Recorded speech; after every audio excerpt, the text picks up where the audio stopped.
السلام علیکم ورحمۃ اللہ وبرکاتہ۔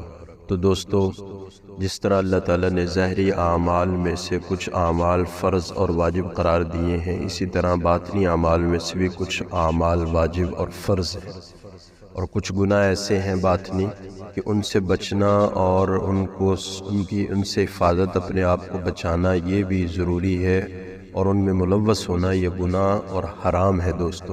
ان میں سے ایک حسد بھی ہے۔ چنانچہ نبی کریم صلی اللہ علیہ وسلم نے ارشاد فرمایا: ایاکم الحسد فإن الحسد یأکل الحسنات کما یأکل النار الحطب، کہ فرمایا کہ حسد سے بچتے رہو، حسد اسی طرح ایسی آگ ہے، حسد ایسے انسان کی نیکیوں کو کھا جاتا ہے جیسے کہ آگ لکڑیوں کو کھا جاتی ہے۔ تو دوستو، اس لیے حسد ایک بہت ہی مہلک اور بڑی عجیب قسم کی بیماری ہے۔ اللہ تعالیٰ ہر مسلمان کی اس سے حفاظت فرمائے۔ اور ایک ایسی آگ ہے دوستو کہ آگ بھی کئی قسم کی ہوتی ہے۔ کچھ آگ ایسی ہوتی ہے کہ وہ جلتی ہے تو وہ جسم کو اچانک راکھ کر دیتی ہے، یا کسی چیز کو بھی راکھ کر دیتی ہے، لیکن جو حسد کی آگ ہے یہ آہستہ آہستہ سلگتی رہتی ہے دوستو، آہستہ آہستہ سلگتی رہتی ہے، اور دل میں پیدا ہوتی ہے اور انسان کو پتہ نہیں چلتا، اور اندر سے انسان کو ختم کرتی رہتی ہے۔ تو ایک ہوتا ہے دوستو حسد، یہ مطلقاً حرام ہے، اور ایک ہوتا ہے دوستو رشک۔ رشک یہ ہوتا ہے کہ اللہ تعالیٰ کسی کے پاس کوئی چیز دے دے تو انسان، مثال کے طور پر کسی کا اچھا مکان مل جائے یا کوئی بنا لے، تو انسان کے دل کے اندر تمنا پیدا ہو کہ اللہ تعالیٰ مجھے بھی اس طرح کا مکان عطا فرما دے۔ اسی طرح اگر کسی کے پاس اچھی ملازمت مل جائے کسی کو، تو انسان کے دل میں آئے کہ اللہ تعالیٰ مجھے بھی اس طرح کی اچھی ملازمت عطا فرمائے دے، تو یہ رشک ہے۔ رشک حرام نہیں ہے، تو حسد حرام ہے۔ اب دوستو، بنیادی چیزیں یہ ہیں۔ سب سے پہلی چیز جو ہم نے سمجھنی ہے کہ حسد کی حقیقت کیا ہے، حسد کسے کہتے ہیں۔ دوسری چیز دوسرے نمبر پر یہ ہے کہ حسد کی اقسام کتنی ہے، کتنی قسم پر حسد ہے۔ اور تیسری چیز یہ ہے دوستو کہ حسد کے اسباب کیا ہے، کن سبب سے یہ حسد پیدا ہوتا ہے۔ اور چوتھی چیز دوستو یہ ہے کہ اس کا علاج کیا ہے، کہ کس طریقے سے یہ حسد دور ہو سکتا ہے۔ تو سب سے پہلے یہ ہے کہ حسد کی حقیقت کیا ہے۔ نمبر ایک، بہت بات کو غور سے سنیں گے تو انشاءاللہ بات سمجھ میں بھی آئے گی اور فائدہ بھی ہوگا۔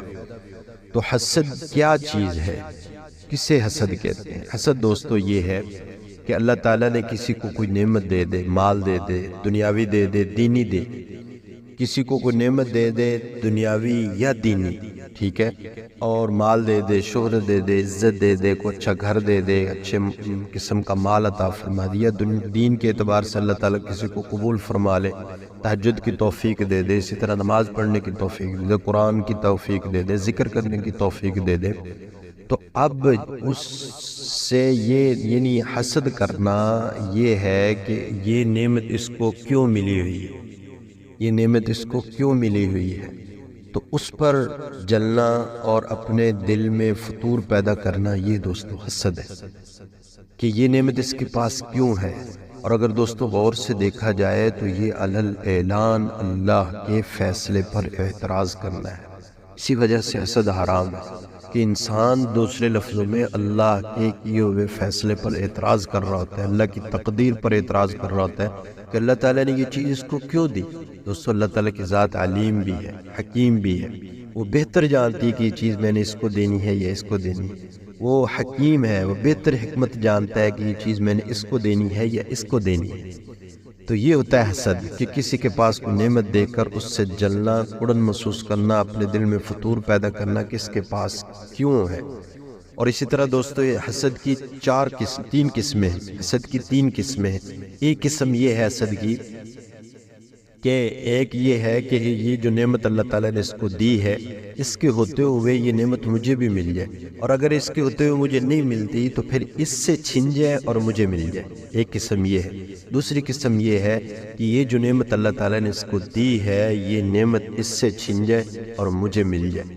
اور تیسری قسم دوستو حسد کی یہ ہے کہ انسان کے یہ سوچے کہ مجھے ملے یا نہ ملے یہ نعمت، لیکن اس سے چھن جائے۔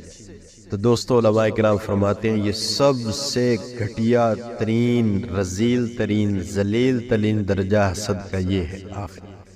کہ انسان یہ سوچے کہ اس کے یہ نعمت ملے یا نہ، مجھے ملے یا نہ ملے لیکن اس سے چھن جائے۔ تو دوستو یہ اس کی 3 قسمیں ہیں۔ تیسرا یہ ہے کہ اس کے اسباب کیا ہیں، کہ حسد کیوں پیدا ہوتا ہے، کس وجہ سے پیدا ہوتا ہے۔ تو اس کے 2 سبب ہیں دوستو۔ ایک تو مال کی محبت، منصب کی محبت، کہ انسان جب مال کی محبت زیادہ بڑھتی ہے یا منصب کی محبت زیادہ بڑھتی ہے، دل کے اندر مال کی محبت یعنی جڑ پکڑ لیتی ہے، تو پھر انسان یہ چاہتا ہے کہ مال سب سے زیادہ میرے پاس ہی ہو، سب سے زیادہ اونچا منصب میرا ہی ہو اور کسی کا نہ ہو، سب سے بڑھیا میں ہی ہوں اور کوئی مجھ سے اوپر نہ ہو۔ تو یہ ہے کہ انسان کے اندر مال کی محبت اور یعنی منصب کی محبت پیدا ہو جاتی ہے۔ اور دوسرا یہ حسد کا سبب یہ ہے کہ جس کی وجہ سے حسد پیدا ہوتا ہے، وہ یہ ہے کہ کسی سے نفرت کا ہو جانا یا کینہ دل میں پیدا ہو جانا یا کسی سے بغض کا ہو جانا۔ تو کسی سے نفرت، کینہ، بغض، اس کی وجہ سے بھی انسان کے دل کے اندر حسد پیدا ہوتا ہے۔ تو یہ 2 سبب ہیں حسد کے پیدا، ایک مال کی محبت اور منصب کی محبت، اور دوسری دوستو حسد، دوسری کینہ، بغض، نفرت کسی کی دل میں آ جانا، تو اس سے بھی انسان اس سے جو ہے وہ حسد کرنے لگتا ہے۔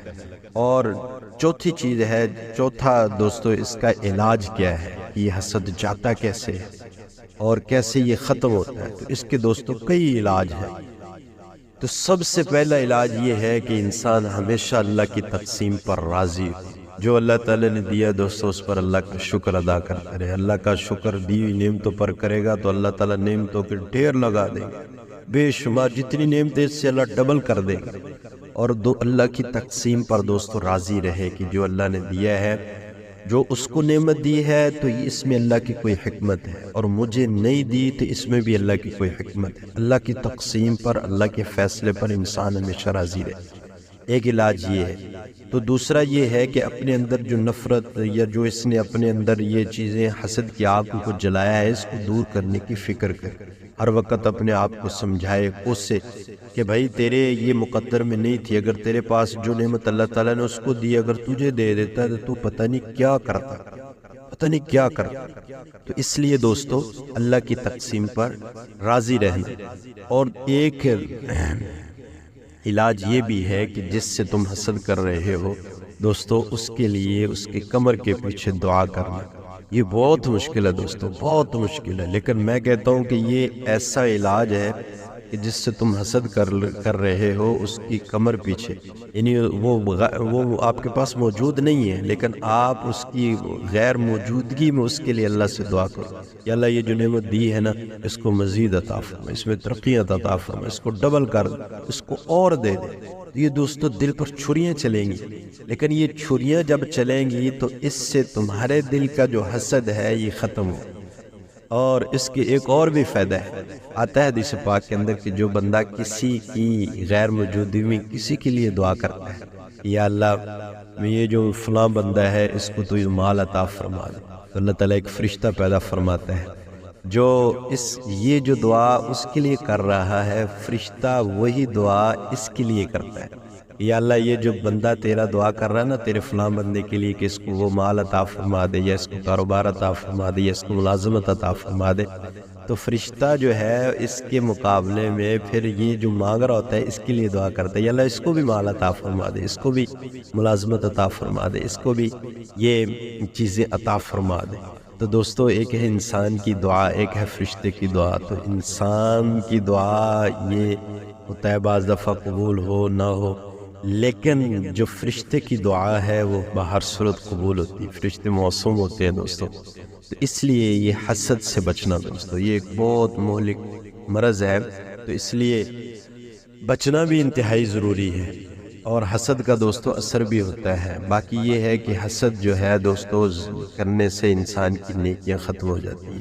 اللہ والوں نے لکھا ہے، ایک اللہ والے سے کسی نے آ کر کہا کہ جی فلاں بندہ جو ہے وہ آپ سے اس طرح آپ کو برا بھلا کہہ رہا ہے، تو وہ اللہ والے خاموش ہو کے ان کی بات سن کے گھر میں چلے گئے۔ جب گھر میں گئے تو انہوں نے ایک اچھا سا کوئی چیز تحفتاً پیک کر کے اس جو ان کی برائی کر رہا تھا، جو ان کی غیبت کر رہا تھا، جو ان کی برا بھلا کہہ رہا تھا، ان کی طرف ان کے گھر بھیجی۔